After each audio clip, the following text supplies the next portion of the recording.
Confirmation that Bulls and Springbok front rower Jan-Hendrik Wessels has been banned for 9 games following a game for the Bulls in Connacht on Friday night in the URC when an accusation was made in the 18th minute of the match by Connacht's Josh Murphy that his testicles were grabbed by Jan-Hendrik Wessels, and that is what prompted the reaction, a punch, which saw Josh Murphy get a red card. On the night, referee Mike Adamson and his officials didn't have the evidence to back up the claim. Jan-Hendrik Wessels was cited afterwards, and, well, now we have confirmation. The disciplinary panel have found him guilty of law 9.27, which says a player must not do anything to go against the spirit of good sportsmanship, and that includes grabbing, twisting, or squeezing the genitals. Jan-Hendrik Wessels will not play in the month of November, not play in those big matches in Paris and in Dublin, and his rugby for the rest of 2025 is basically done.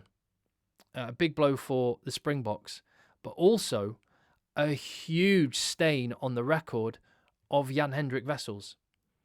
Because, and this is about as emotive and harsh a thing that you can be found guilty of doing on a rugby pitch. If you've played rugby, as I have, I've played hundreds of games, still playing now, and it's on a very short list of the most out of order things you can do on a rugby pitch: gouging someone's eye, grabbing someone's testicles, spitting. Now, I know spitting doesn't hurt like the other two and doesn't cause the damage of the other two, but that's the kind of list of the things you just do not do. And to be found guilty of that is about as bad a thing as you can be found guilty of doing on a rugby pitch. And I'll just say this: on those occasions where a player can be demonstrated to have done something like that,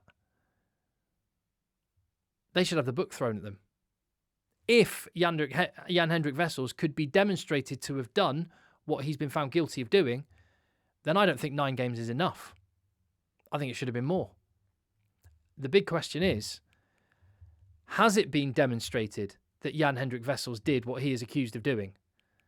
And if it hasn't been demonstrated that he did it, is it right that the disciplinary panel have come to the conclusion that he is guilty of that accusation and been banned 9 games? I think this has got big ramifications for rugby. I mean, I deliberately haven't said anything before now, but now I have seen it. Well, I don't know. It kind of, it explains Rassie Erasmus's tweet. There's a bit more flesh on the bones now. He said, it just got tougher. We now have to beat them on the field and in the boardrooms. There's been a lot of people saying this is part of an anti-South African conspiracy. I don't believe that myself. There's 2 principles. There's a few principles that I come at when I look at incidents like this. The first one is when I know nothing, say nothing. And that's why I haven't done a video until now. I wanted to wait until the disciplinary process had been published and we have the facts in front of us. There's been a lot of people, a lot of videos been made, a lot of people that have written articles and said things, and social media is alive with people making statements they cannot back up with fact. And if you appreciate the fact that I didn't do that and I've waited till we have the facts in front of me, if you appreciate that and you haven't already, please subscribe to the channel, give the video a thumbs up so you can help me spread a little bit of rational thought on the subject. And more importantly, tell me what you think in the chat down below. So if I know nothing, say nothing. I now have some facts in front of me, so I'm confident to say what I think on it. Secondly, I'll also say this. It's Hanlon's razor, a little philosophical thought, which is never attribute malice where incompetence or stupidity is a better can be used to explain it. And I would say this is not a conspiracy against South Africa. It might just be incompetence. And also Occam's razor says the simplest answer is more often than not the right one. And the simplest answer here is the disciplinary panel may have overstepped the mark. Not that they are trying to clip the wings of the world champions. I do think there's an issue with this decision based on what I've seen. And in fact, let me come to that first. So this is all we got. This is all we got from the URC. As it says there, 3-minute read. Good. I've only got 3 minutes free. Actually, this is one of those occasions where I want a 30-minute read. I want to read in detail how you arrived at a decision. Because like I say, this is as bad a thing as you can be accused of doing on a rugby pitch. When it happens, we need to, well, justice needs to be done, and it needs to be seen to be done. A 3-minute read giving us the headlines, oh yeah, he's been accused of it, we found him guilty, here's his 9-week ban.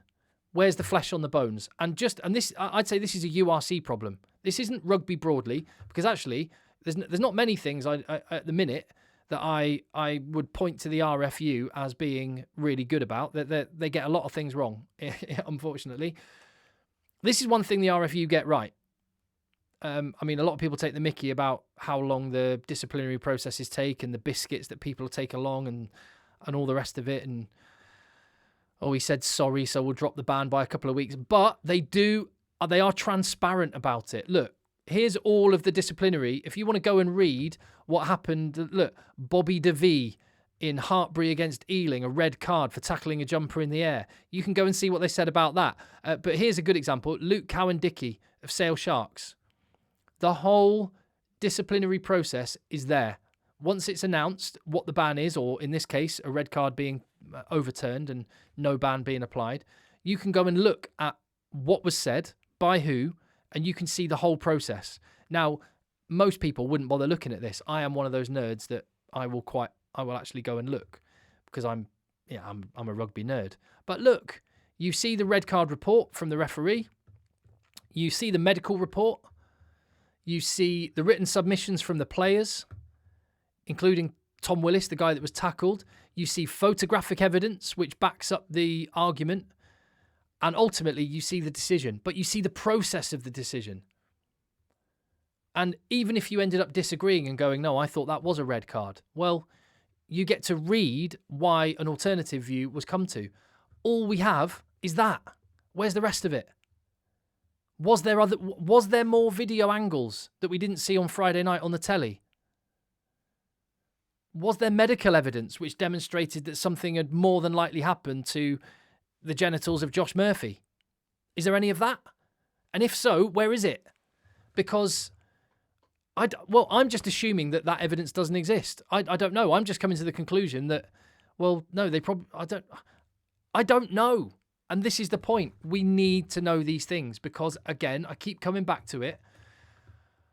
Grabbing another man's genitals on a rugby pitch is about one of the worst things that you can do.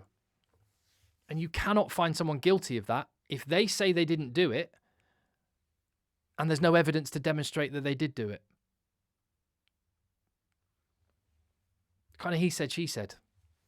And look, I'm trying to sit back and be dispassionate about this and think about the bigger picture and think about what it means to rugby more generally. We all have our biases, right? Don't we? That's just a fact. We all do. And if you're a Connacht fan, you probably listen to Josh Murphy and go, Jan-Hendrik Wessels is guilty. Throw the book at him. If you're a Bulls or a South Africa fan, you're probably more likely to just say, no, he didn't do it. I don't believe that. No, there's got to be an explanation. The point is, where we don't have evidence, you can't let the emotion get in the middle of it. And look, a time where I can demonstrate that I did this was, and I was there in the Stade de France for the World Cup semi-final in 2023 between England and South Africa. I'm an Englishman. And I love Tom Curry. I saw the incident flare up and all the drama that happened after the game, the Tom Curry, Bongi and Banambi.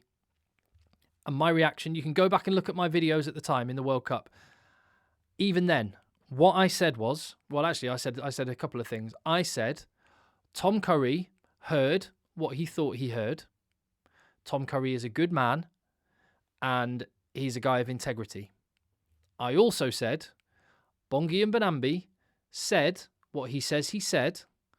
He is a good man and he is a man of integrity. The media, social media, newspapers, other people doing videos, whipped it up and said some of the worst things you can say, and fans as well online said some of the worst things you can say about either Bongi and Banambi or Tom Curry. The point is, in that situation, I preferred to stick to the facts. I believe Tom Curry and I believe Bongi and Banambi. There could have been a misunderstanding. There clearly was a misunderstanding on that occasion. Maybe this is one of those situations where, again, Josh Murphy felt what he thinks he felt, and Jan-Hendrik Wessels did what he says he did. It could have been inadvertent, accidental, and look, if anyone goes near your family jewels on a rugby pitch, even accidentally, I could excuse a reaction. That's separate. So I don't want to drag Jan-Hendrik Wessels or Josh Murphy under the bus. I think the worst thing that could happen here is that people start saying awful things about Josh Murphy because I believe that he felt what he says he felt. In the absence of any evidence, I also believe if Jan-Hendrik Wessels says he did what he says he did. Maybe there was an accident. Maybe it was inadvertent. Point being, in the absence of evidence, you can't make a judgment of guilt. Because where does that end? Whoever protests loudly enough gets it to go their way. I can't quite work it out. I have some issues with the way that rugby deals with the disciplinary process. Another great example of that was the way that the whole Owen Farrell situation was dealt with before the 2023 Rugby World Cup. An absolute circus was created because the disciplinary panel went one way, then social media reacted a different way, and so World Rugby thought, oh, we need to intervene because the optics don't look good. It's just a mess. It's a mess. So either the two outcomes here should have been either he's found guilty, and here have a look at the incontrovertible evidence which proves what happened, or Josh Murphy has made the accusation. We're not able to corroborate that, and so we're just going to let it go. This is probably the worst of all worlds, because it's leading to some people saying there's an anti-Springbok conspiracy, which again I don't think there is. I think there's just a bit of incompetence. It's going to lead to a stain on Jan-Hendrik Wessels' record, which he may well not deserve, and it's going to lead to Josh Murphy being kind of enemy number one. You can imagine when Connacht go and play in Pretoria. It's just a mess. We need to do better, rugby. Rugby, you have to do better. You have to do better, and it's not that hard. It's really not that difficult. I don't get it. So again, look, I'm sat here and I'm talking, and it may well be the case that that URC have just gone, oh, no one wants to read more than 3 minutes. Give them a 3-minute read, and then let's just give them the headlines. No, I don't just want the headlines. This is as low a thing as you can say about another man, let alone rugby player. Let's see the evidence. And if you have no evidence, what are you doing making a ruling on it? That's my thoughts. Hopefully there will either be some conclusive evidence or there will be a little bit of common sense applied in what I'm sure will be, well, I don't know. Actually, I don't know. I'm assuming, judging on what Rassie Erasmus has posted on with his tweet, that the South African Rugby Union, as well as the Bulls, will be working together on an appeal. So this will have... There's more runway on this one, and it's only going to be ugly. Right, there you go.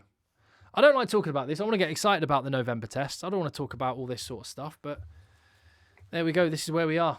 Right, thank you for watching. Let me know what you think, and I'll see you on the next one.